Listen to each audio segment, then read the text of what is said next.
มาฮอดแล้วพี่น้องสั่งอาหารก่อนไข่ลูก3 หน่วยบ่3 หน่วยเท่าไหร่3 หน่วย1,000ปิขาไก่ตำปีไก่เนาะไข่ลูกแถมให้บ่ดิแถมให้น้ำหมูปีไก่ทำให้ต้นแซ่บอ่ะ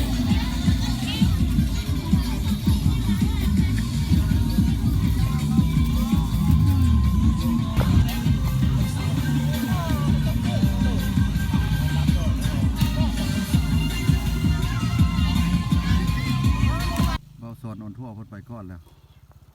มาทางลัดคือเก้ามื้อนี้ออกจากวัดเมืองพรหรือว่าเมืองบางบดทำเมืองบางบดพี่น้องเนาะวันนี้ก็เป็นมื้อนึงเนาะที่ว่าพาพี่พน้องไปมันพรหลายออกจากท่ามันพรเนาะที่ไปท่ามันพรเพราะว่าท่ามันพรมื้อนี้ก็คนตั้งแผงมาหลายเนาะแล้วก็ไปเบิ่งบรรยากาศใหม่ๆเนาะค่ำร้อนป่านนี้เนาะอากาศร้อนหลายอยู่ประเทศเราเนาะแก่ตัวเนาะพาพี่น้องไปเบิ่งมาฮอดเที่ยวนี้คือบ้านน่ะสิพี่น้องเฮาสิแยกไปทางขวามือเนาะบ้านนี้ก็เป็นที่ว่าบ้านนึงที่ว่าติดกับภูเขาคุ้มผาไปโน่นที่พูดเนาะมันเป็นทางลัดเด้อพี่น้องเฮาเนาะเพิ่นนำกันเนาะมานี่ก็เป็นมือที่2 ที่ 3เข้ากระสีอัปเดตสถานการณ์ให้พี่น้องเบิ่งกันเนาะสงกรานต์พอแล้วเนาะแต่ระยะไปได้มาก็เป็นอัปเดตสถานการณ์เวลาให้พี่น้องได้เบิ่งได้เห็นแต่ละมือนะมันสิบ่คือเก่าเนาะมา2 ทีมงาน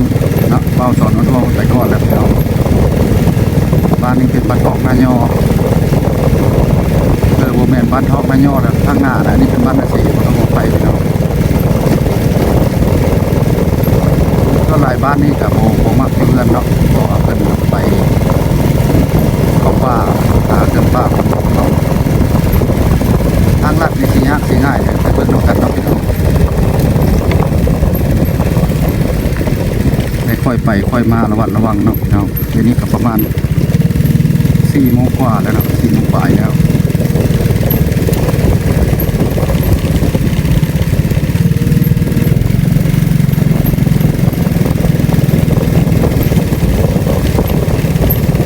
ในทางอย่างเงี้ยก็จะได้ปิดคลิปเนาะบริถ่ายให้พี่น้องดีอันนี้ปัญหาแล้วก็สอนปัญหาแล้วเป็นสเปอร์มันนี่เอาเปิดไปก้อนมันนี่เนาะมามันนี่อยากบุดบุดเนี่ยละคนอยากเพิกเนี่ยแหละพี่น้องอยากเพิกเนี่ยแหละเนาะแต่ว่ากันยังหลายอยู่เนาะมีตลอดพอสงกรานต์เนาะโอ้โต๊ะมันผูกโต๊ะผ้าละดีเขียวผมลงเล่นน้ำตะก้อนมาเนี่ย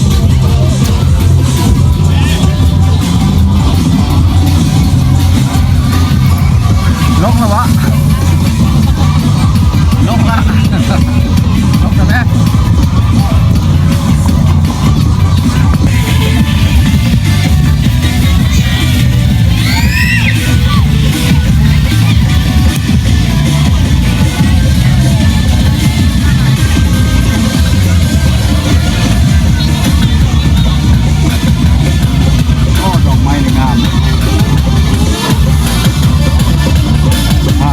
วังสีข้ามโมเมนต์ท่าพลังวังสีข้ามนะกินเบียร์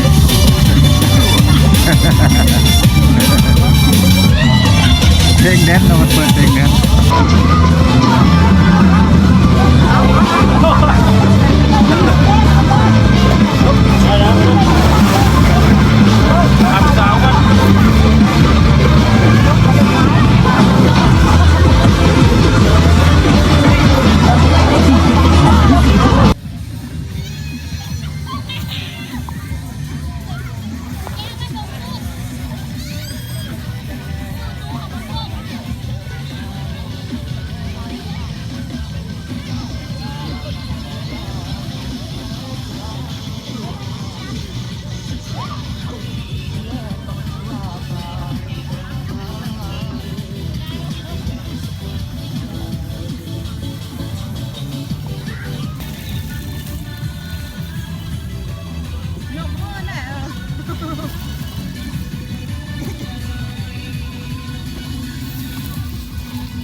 หารมาแล้วเพิ่นเอาอาหารมาแล้วมีตับหมูไข่ลูกก็ เพราะว่ามันมืดเลยนี่ เพิ่นแถมให้เด้อขอบใจเด้อ ก็ลงเด้อมัน ลงได้ไหม ขอยับลึก ดึงแข้งเขาไว้ก็ได้บ่ได้เลิกนะ จ้าลง กระตื้นหนึ่งเรียบเลยอ่ะ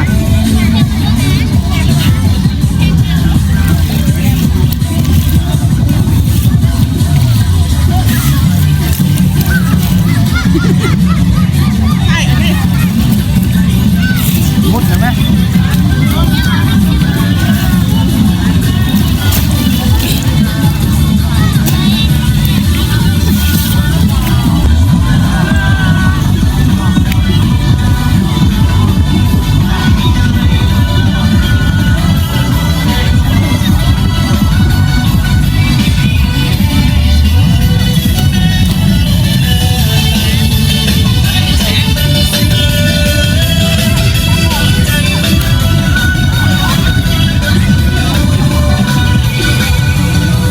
เด็กๆคนโดดน้ำนะครับเด็กผู้ชายทั้งหมด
7 โมง 8 โมงพอละเพิ่นปิดเนาะพี่น้องไฟก็มีเด้อ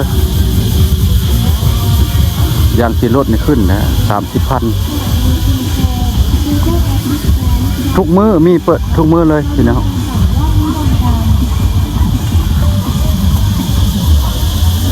มาเที่ยวมาชมกันได้เด้อแกงขมวน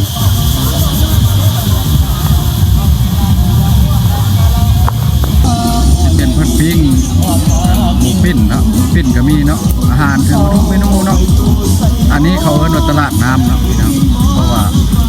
กระทาบรรทอกแกงขมวนแต่ว่ามี FC คนหนึ่งคอมเมนต์มาว่าบ่แม่นเด้อว่าตลาดน้ำว่ะกับบ่แม่นเนาะแต่ว่าถ้าบรรทอกก็ซ้ำตลาดน้ำเนาะพี่น้องก็บ่เป็นหยังเนาะทักทายสบายดีกันได้ FC ท่านหนึ่งคอมเมนต์มาว่าบ่แม่นตลาดน้ำว่าซั่นกับบ่แม่นอยู่แล้วแต่ว่าก็สิไปกินอาหารก็พี่น้องห้องน้ำมี3มันกี่พี่น้องเนาะโซนนั้นก็เป็นที่ว่าโซนที่ว่าบ่อนพักผ่อนเนาะมันสิเต็มมื้อเนาะช่วงที่ว่าสงกรานต์เพิ่นตัวนั้นก็ดอกไม้ปลากระไรพี่น้องเพอเอาอนุรักษ์เนาะเพิ่นบ่ได้ให้จับมันเนาะยางรถก็ถือว่า30,000กิเศร้ายางรถลิ้นจนเมื่อยเนาะพี่น้อง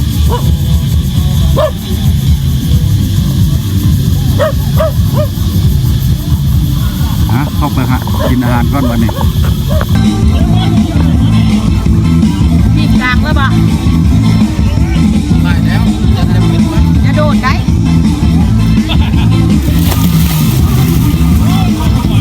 ยกมือหน้ายกมือหน้า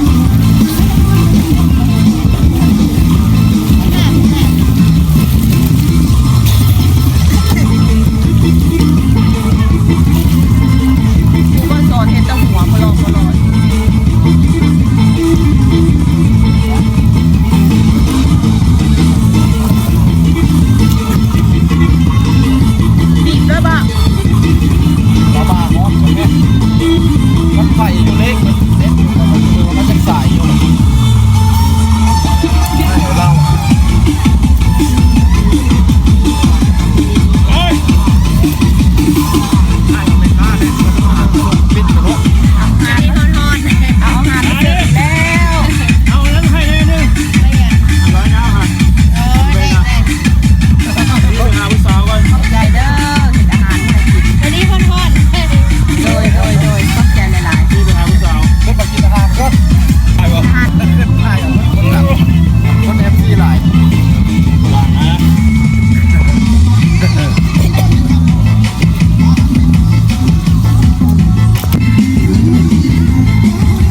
ชุดที่สองล่ะพี่น้องแบบตีใกล้ แซ่บ ชุดที่สองแล้วเนาะ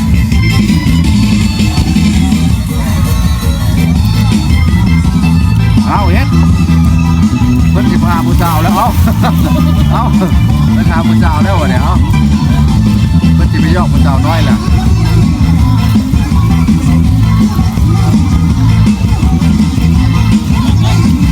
ใช่แล้ว